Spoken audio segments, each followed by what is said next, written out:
Number 4, ঈশ্বরের বাক্যের তুলনা ফায়ার বা আগুনের সঙ্গে করা হয়েছে।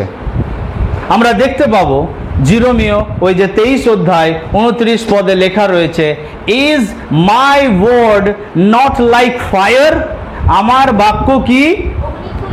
আমার বাক্য কি অগ্নি তুল্য নয়? এরপর ঈশ্বরের বাক্যকে আগুনের সঙ্গে কেন তুলনা করা হচ্ছে? ঈশ্বরের বাক্যের তুলনা আগুনের সঙ্গে কেন করা হয়েছে? কেননা আগুন মানে হচ্ছে যেখানে যেখানে আমরা পুরাতন নিয়মে আমরা যেখানে যেখানে আগুন দেখতে পাচ্ছি, ভালোভাবে দেখবে আগুন ঈশ্বরের প্রেজেন্স বা ঈশ্বরের উপস্থিতিকে কি করে দেখায়।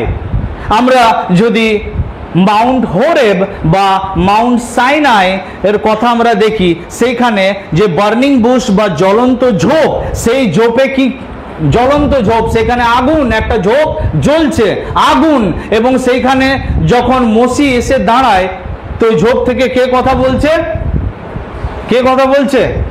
ঈশ্বর কথা বলছে। আচ্ছা, রাত্রেবেলা কি ছিল ইসরায়েলীয়দের সঙ্গে?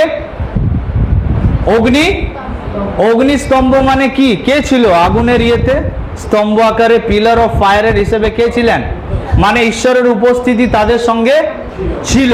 তো ঈশ্বরের বাক্য যেখানে আছে সেই বাক্যকে কার সঙ্গে তুলনা করা হচ্ছে?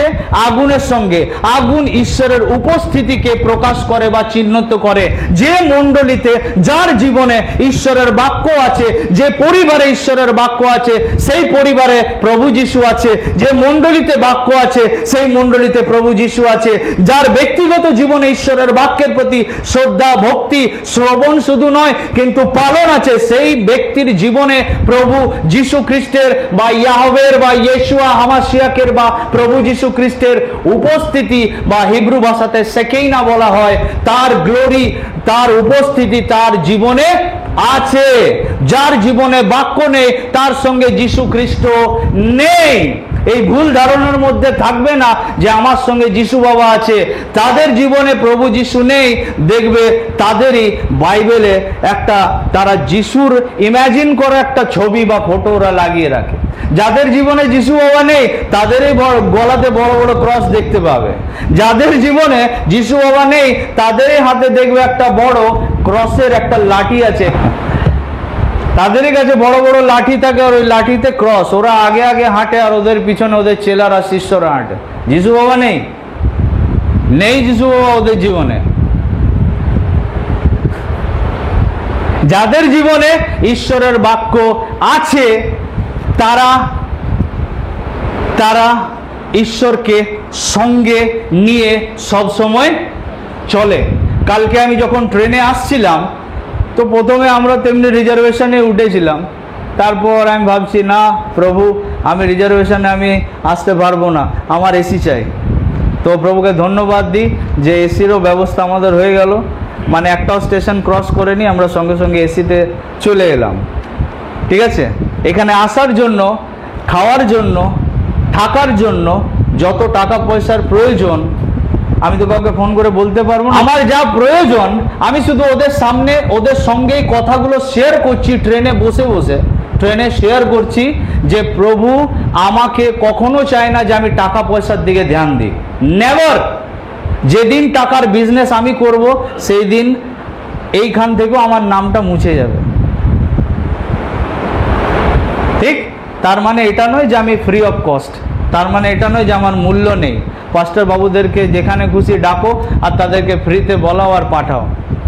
আমি সব ব্যালেন্সড প্রচার করছি, ভালো করে বুঝবে। কিছু লোকেরা রয়েছে যারা ভাবে যে তাদের এই একমাত্র সংসার পরিবার আছে আর পাস্টারদের কিছু নেই। তারা পাস্টারের হাতে 10 টাকা বা 1 কাপ চা, 2টো বিস্কুট খাইয়ে 100 টাকা দিয়ে পাঠিয়ে দেয়। No, never, don't do that. They are the servant of Christ, they are the servant of most high. যদি ক্ষেত্রে একটা ব্যক্তি যে মাঠে যে কাজ করে কুলি মজুরদের বেতন কত আপনারা বলুন তো পার ডে? কত করে রেট চলছে এখন? কত? 300 টাকা। 300 টাকা। তাহলে মাসে কত হচ্ছে? আচ্ছা, ওই খেতে যারা কাজ করে বা যারা মজুরি কুলি মজুরির কাজ করে, যারা রাজমিস্ত্রি, তাদের 400 টাকা, তাদের হেল্পারদের 300, নাকি? যে লেবার টেবার মোটামুটি এখন সর্বনিম্ন 300 হয়ে গেছে। যারা সরকারি চাকরি করে তাদের বেতন কত পার ডে হিসেবে কত ধরা যেতে পারে? তাদের অনেকেরই বেতন তো 20, 25, 30, 40, 60, 70, 80 লাখ, নাকি? এরকম চলে যায়, ঠিক? 60, 70, 80, তারপরে অনেকের লাখ চলে যায় যত। আচ্ছা একটা কথা বলো, যারা জগতের সেবা করে তাদের যদি স্যালারি এত হতে পারে, যারা মহান ঈশ্বরের সেবা করছে তাদের আবার স্যালারি 1500 আর 500 টাকা কি জন্য? তাই একটা মণ্ডলীকে ইকুইপ করা, মণ্ডলীকে গড়ে তোলা খুব দরকার। যদি একটা মাঠের কৃষক বা একটা লেবার, একটা মজুর, একটা সরকারি অফিসার সরকারি চাকরি করে যদি মাসে সে এত টাকা ইনকাম করতে পারে, তাহলে যিনি সর্বশক্তিমান ঈশ্বরের যিনি দাস, তার স্যালারি বা তার পেমেন্ট কত হওয়া উচিত? আপনারা কি মনে করছেন তার সেবার মূল্য আপনাদেরকে কত দেওয়া উচিত? আমার কথা বুঝলেন আমি কি বললাম? তাই আমি কাউকে বেঁধে দিই না যে এতই দিতে হবে, কিন্তু এই বোধটা আমি তাদের মধ্যে দিই যেন তাদের মাথায় এই চিন্তা ভাবনাটা আসে। পাঁচটা বাবু আমাদের নেই তো কি হলো, শেখো, দিতে শেখো, দাও, তাহলে দেওয়া যাবে। এই কথাগুলো যদি আমি না বলি তোমাদের জীবন তৈরি হবে না। তোমরা সত্যতা না জেনেই মারা পড়বে অনেকে। খুব দরকার এগুলো বলা। যেখানে বীজ আছে, ঈশ্বরের বাক্য যেখানে আছে, সেখানে কি আছে? লাইফ আছে, তাই তো? জীবন আছে। আমি এই মণ্ডলীর মধ্যে প্রভুর জীবনকে খুঁজে পেয়েছি। তাই যারা এখনো পর্যন্ত লুকওয়ার্ম অবস্থার মধ্যে আছে, ঠান্ডা অবস্থার মধ্যে আছে, তাদেরকে ঈশ্বরের বাক্য আগুনের মতো, হাতুড়ির মতো, বীজের মতো তাদের কাছে তুলে ধরছি। তোমরা অ্যাকসেপ্ট করো, গ্রহণ করো। আজকে যদি সদাপ্রভু তোমাদের সঙ্গে কথা বলে, তাহলে তার রব হইতে কি করো না, তোমাদের কান ফিরিয়ে নিও না। কেননা শেষ সময়ে মানুষেরা নিরাময় বাক্য হইতে কান ফিরাইয়া তারা কি করবে? আপনাদের জন্য রাশি রাশি গুরু ধরবে। আজ কান ফিরিয়ে আমার যাকে ভালো লাগে তাকে শোনার চেষ্টা করো না। এতে অনেক ক্ষতি আছে, এতে অনেক ড্যামেজ হবে। ঈশ্বরের বাক্য যেখানে আছে সেখানে কি আছে? আগুন আছে। আর যেখানে আগুন আছে সেখানে প্রভু যিশু।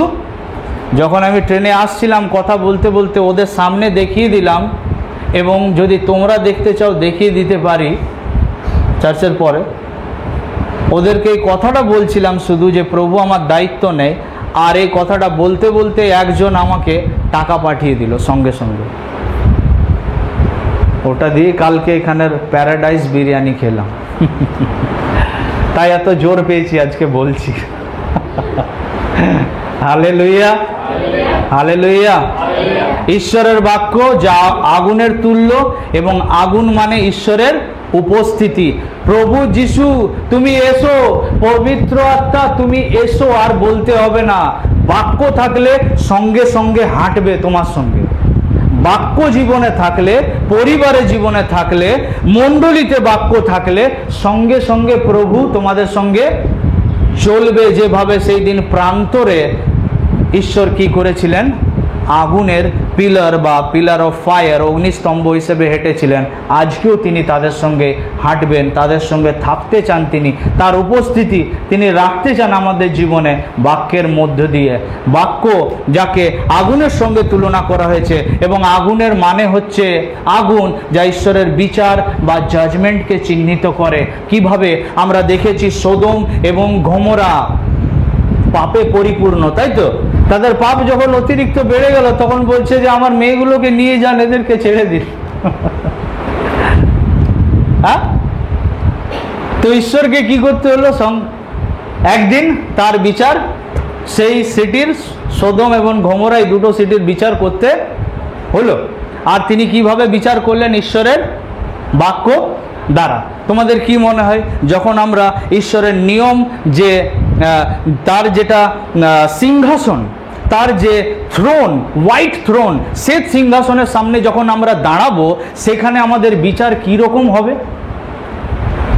কিভাবে হবে জানো? বাক্য আর আমার এবং আপনাদের জীবন, ঠিক? যে যে বাক্যের বিরুদ্ধে গেছো এবং যতজনকে তোমার দলে টেনে দল ভারী করেছো তাদেরকে প্রভু সেই দিন ধোলাই দেবে, সেই দিন বিচার হবে। এবং এখানেও হবে, কিন্তু এটা টেম্পোরারি বিচার এবং সেখানে পার্মানেন্টলি বিচার বা ন্যায় করা হবে। তাই ঈশ্বরের বাক্য যা জাজমেন্ট বা বিচারকে চিহ্নিত করে, যেভাবে সোদম এবং গমরার হয়েছিল, সেই বিচার ঈশ্বরের বাক্যের দ্বারা এইখানেও টেম্পোরারি এবং পার্মানেন্টলি আমরা ওখানে দেখতে পাবো। ঈশ্বরের বাক্য যা কি করে, যা আগুনের তুল্য এবং যা আমাদেরকে পিউরিফাই করে বা যা আমাদেরকে কি করে, সূচি করে। আগুন যা পিউরিফিকেশনের বা সূচীকরণের বা শুদ্ধিকরণের কাজ করে। কিভাবে? আমরা অনেকবার সোনা বা গোল্ডের এক্সাম্পল আমরা নিয়ে আসি, তাই তো? কিন্তু আপনারা কি জানেন যে গোল্ডের পিউরিফিকেশন কিভাবে হয়? গোল্ডের পিউরিফিকেশনের জন্য প্রথমে ম্যাটেরিয়াল, অর্থাৎ যে র ম্যাটেরিয়াল বা কাঁচা উপাদান সেটা লাগে, সোনা, যেটা যে ফর্মে নিয়ে আসা হয়েছে মাটি থেকে সেটা থাকে, তার মধ্যে অনেক ইমপিউরিটিস থাকে। নাম্বার 2 যেটা আমাদের লাগে সেটাকে বলা হয় ক্রুসিবল। ক্রুসিবল মানে হচ্ছে একটা এমন পাত্র যেটা হিট রেজিস্ট্যান্ট করতে পারবে। নাম্বার 3 হচ্ছে একটা ফার্নেস বা একটা বার্নারের প্রয়োজন, একটা এমন উনানের প্রয়োজন বা চুল্লির প্রয়োজন, যে উনুনের বা যে চুল্লির টেম্পারেচার যেখান থেকে কত ডিগ্রি হবে, সেলসিয়াসে হবে 1064 ডিগ্রি সেলসিয়াস এবং ফারেনহাইটে হবে 1947 ফারেনহাইট, এতটা যার উত্তাপ বা টেম্পারেচার হবে। এবং আর কি প্রয়োজন আমাদের? উপাদান যেটার মধ্যে দিয়ে সোনা থেকে কি করা যাবে, তার মধ্যে যে ইমপিউরিটিসগুলো রয়েছে, অশুদ্ধ জিনিসগুলো, সেগুলোকে সেপারেট করা হবে, আলাদা করা হবে। তো আমি বললাম যে একটা হিট রেজিস্ট্যান্ট একটা পাত্রের মধ্যে প্রথমে সোনাটাকে দেওয়া হয়, তাকে এই 1064 ডিগ্রি সেলসিয়াসে তাকে মেল্ট করা হয়, গোলানো হয়, এবং যখন সেটা মেল্ট হয় তো তখন মেল্ট হলে তার ভেতরে যত ইমপিউরিটিস আছে, যত অশুদ্ধ জিনিস আছে, সেগুলো উপরে কি হয়, চলে আসে, সেগুলোকে তুলে ফেলে দেওয়া হয়। এবং এইভাবেই এই প্রসেসটা চলতে থাকে যতক্ষণ পর্যন্ত এই সোনার ভেতর থেকে যত অসুচি জিনিস আছে সেগুলো ওপরে আসা বন্ধ না হয়ে যায়। এইভাবে সোনাকে খাঁটি করা হয়, শুদ্ধ করা হয়, পিউরিফিকেশনের কাজ করা হয়। মনে রাখবে, ঈশ্বরের বাক্য এইভাবে বারবার বারবার আমাদেরকে হিট দেয় এবং আমাদের মধ্যে থেকে যত ইমপিউরিটিস আছে, যত নোংরামি আছে, সেগুলো বার করে দেয়। এই 2006 থেকে 2025 পর্যন্ত এই 19টা বছরে প্রভু আমার জীবনকে না জানি কতবার এত ডিগ্রি ফারেনহাইট, এখানে যেটা লেখা আছে তার থেকে বেশি ফারেনহাইটে আমাকে প্রভু উত্তপ্ত করেছে। এবং আমার জীবনে না জানি কত বাজে মন্দ স্বভাব, চরিত্র, আচরণ, ক্যারেক্টার ছিল, যেগুলো প্রভু কি করেছেন, একটু একটু করে কি করেছেন, বার করেছেন। এবং এইভাবে ধীরে ধীরে প্রভু আমাকে শুদ্ধিকরণ, পিউরিফিকেশনের দিকে বা সূচীকরণের দিকে ধীরে ধীরে এগিয়ে নিয়ে যাচ্ছেন। ঈশ্বরের বাক্য যা পিউরিফাই করে, ঈশ্বরের বাক্য যা রিভাইভালকে নিয়ে আসে, নবজাগরণকে নিয়ে আসে। ঈশ্বরের বাক্য রিভাইভাল আনতে পারে, নবজাগরণ নিয়ে আসতে পারে, এই মণ্ডলীকে পুনরায়, এই মণ্ডলীকে আবার দাঁড়াতে সাহায্য করতে পারে একমাত্র ঈশ্বরের বাক্য। যদি এই মণ্ডলী শুনে, যদি এই মণ্ডলী গ্রহণ করে, যদি এই মণ্ডলী পালন করে, তাহলে এই মণ্ডলী আবার রিভাইভ করবে। নাহলে যে জায়গাতে আছে, 62-তে যেটা ছিল, 25-এ যেটা আছে, আর যিশু আসার আগে ধীরে ধীরে এটা পুরো ভ্যানিশ হয়ে যাবে কিছু ব্যক্তির স্বার্থের কারণে। ঈশ্বরের বাক্য যা আগুনের তুল্য এবং সেটা ঈশ্বরের পাওয়ার বা ঈশ্বরের পরাক্রম বা ঈশ্বরের ক্ষমতাকে কি করে, চিহ্নিত করে। কি রকম ক্ষমতা? আমরা জানি যে এলাইজাকে আমরা দেখতে পাচ্ছি, তাই না? এলাইজার সঙ্গে লড়াই কতজন, আর বাল দেবতার যে প্রফেটরা ছিলেন, আশেরা যে দেবতা রয়েছে, আশেরার যে মানে ভবিষ্যবক্তারা বা প্রফেটরা রয়েছিলেন, তাহলে টোটাল কত হলো? 400, আর এদিকে 450। তাহলে 400 আর 450 কত হয়েছে? 850। 850টা এইদিকে কি রয়েছে? প্রফেটরা রয়েছে, বাল এবং আশের দেবতার। আর একদিকে শুধুমাত্র এলিও ভাববাদী কি আছে, এলাইজা একমাত্র একদিকে দাঁড়িয়ে আছে। আর একটা চ্যালেঞ্জ সেখানে চলে এলো যে কার ঈশ্বর জীবন্ত, এবং ঈশ্বর তিনি যে জীবন্ত তা প্রমাণ করার জন্য তিনি কি করলেন? লাস্টে ওপর থেকে আগুন নামালেন, এবং যে ওখানে যে যে বলিটা রাখা হয়েছিল সেটা পুড়ে শেষ হয়ে গেল। ঈশ্বরের বাক্য যা আগুনের তুল্য এবং যেটা ঈশ্বরের কি করে, পরাক্রমকে শো করে।